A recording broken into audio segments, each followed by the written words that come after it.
યોધ્યાથી જમાન હાથી લઈને ફરતા અલ્હાબાદ ગયા. અલ્હાબાદ બાપાને 16 વર્ષની ઉંમર, બાપાને દીક્ષા આપી. અને એ વખતે બાપાનું નામ બાપાનું ભક્તિરામ હતું. અને ત્યાર પછી દીક્ષા આપી એટલે બાપાનું નામ પછી કીધું આજથી વાલા કે તારું બજરંગ નામ, એટલે બાપાનું નામ બજરંગ. અને નાથી પછી બાપા અયોધ્યા લઈ ગયા. અને અયોધ્યા બાપા 12 થી 14 રહ્યા. અખાડામાં 2 રહ્યા. અને નાથી પછી બાપાની 40-42 ઉંમર હતી. અને એ વખતે અલ્હાબાદ કુંભનો મેળો હાલે. અને સીતારામ બાપુ કે વાલા આપણે બધા જઈશું મેળામાં. એટલે આખી સમાજ અલ્હાબાદ મેળામાં આવી. અને ના પછી કુંભના મેળામાં તો માણસો બહુ હોય. પછી બાપાએ કીધું, એના ગુરુ આવ્યા હતા સીતારામ બાપુ. અને સીતારામ બાપુએ કીધું કે બાપુ આ બધા સાધુ સંતો છે, આ બધા મોટા મોટા મહાત્માઓ છે, રસોઈ આપે તો આપણે ન આપી ગઈ. એટલે સીતારામ બાપુ કે વાલા આપણું કામ નહીં, આપણે તો નાના બાવા કહેવાય એમ કહી. તો બાપા બેસી ગયા. ફરીને બરંદા બાપુ બોલ્યા. તો બાપાએ કે જ્યારે ત્રીજી વાર જયારે બાપા બોલ્યા એટલે સીતારામ બાપુએ કીધું ઓલા માઇકમાં હતા એટલે કે ઉભા થાવ કે આ બજરંગદાસને કે રસોઈ દેવી છે એ વાત કરી. એટલે 2-3 માઇકમાં દિગંબર હતા એ ગયા ઓફિસમાં વાત કરી કે ભાઈ અમારા રાવટીમાં આવો અને અમારે કે રસોઈ આપી છે એમ.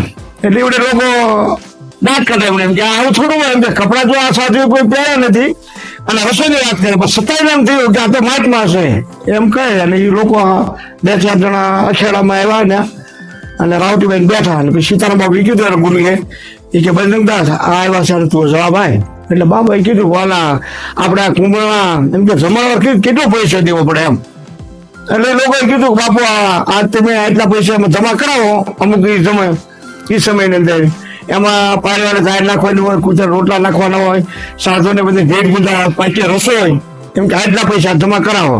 એટલે એ વખતે બાપા તો દિગંબર હતા પણ બાપા એક લાળ જોડી અને છીપો રાખતા એ સમયની અંદર.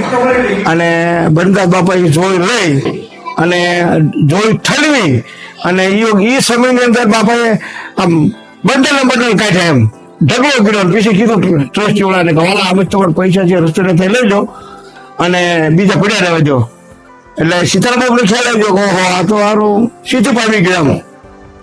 પછી બીજા દિવસે પાછું ટ્રસ્ટી વાળા ભેગા થયા અને વાત કરી એ કે ભાઈ આવતીકાલની રસોઈ એમ કે બજરંગદાસ ગુરુ સીતારામ બાપુ ખાકસો અયોધ્યાના મહંતની કાળ રસોઈ છે.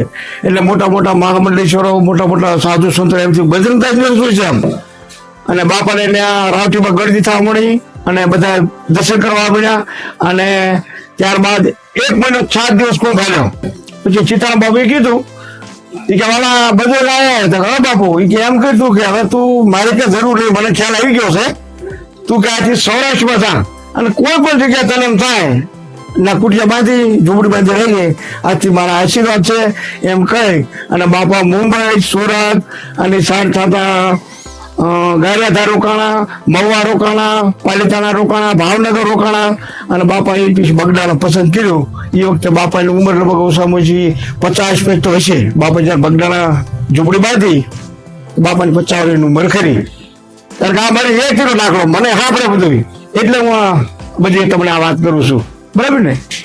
કારણ કે મારે હેતી રહ્યા છે બાપાને બાપા જોયેલા સીતારામ એમ. બાપા સીતારામ